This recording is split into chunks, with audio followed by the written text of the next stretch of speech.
नमस्कार शेतकरी मंडळींनो. आजच्या या व्हिडिओमध्ये आपण 12 जून 2026 पर्यंतची नमो शेतकरी महासन्मान निधी योजनेची जी महत्त्वाची अपडेट आलेली आहे ते जाणून घेणार आहोत. ओके, आता 9वा हप्ता कधी येणार, पुढील हप्त्याबाबत सरकारची भूमिका काय आहे आणि शेतकऱ्यांनी कोणत्या गोष्टी तपासून ठेवाव्यात याची संपूर्ण माहिती या व्हिडिओमध्ये तुम्हाला मिळणार आहे, म्हणून व्हिडिओ तुम्ही शेवटपर्यंत नक्की पहा. ओके, आता जी पहिली अपडेट आहे ओके शेतकरी मित्रांनो, तर ती आहे नमो शेतकरी महासन्मान निधी योजनेचा 8वा हप्ता मार्च 2026मध्ये वितरित करण्यात आला होता. राज्य सरकारने यासाठी मोठा निधी मंजूर केला होता आणि या हप्त्यामुळे लाखो शेतकऱ्यांच्या खात्यात थेट आर्थिक मदत आता जमा झालेली आहे.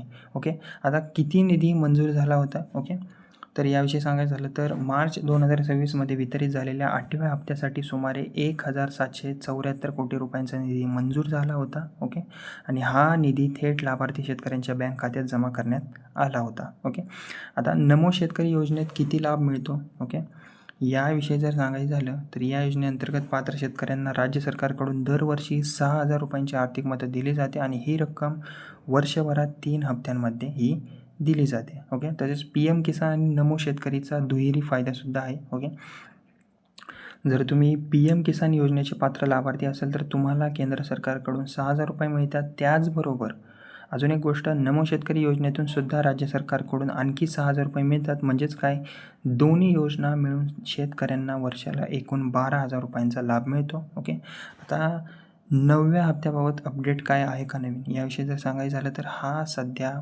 सर्वात जास्त विचारला जाणारा प्रश्न आहे. 12 जून 2026पर्यंत उपलब्ध माहितीनुसार शेतकरी मंडळींनो, राज्य शासनाने 9व्या हप्त्याची अधिकृत तारीख अजून तरी अद्याप जाहीर केलेली नाही आहे, म्हणून सोशल मीडियावर फिरणाऱ्या कोणत्याही अफवांवर तुम्ही विश्वास ठेवू नका.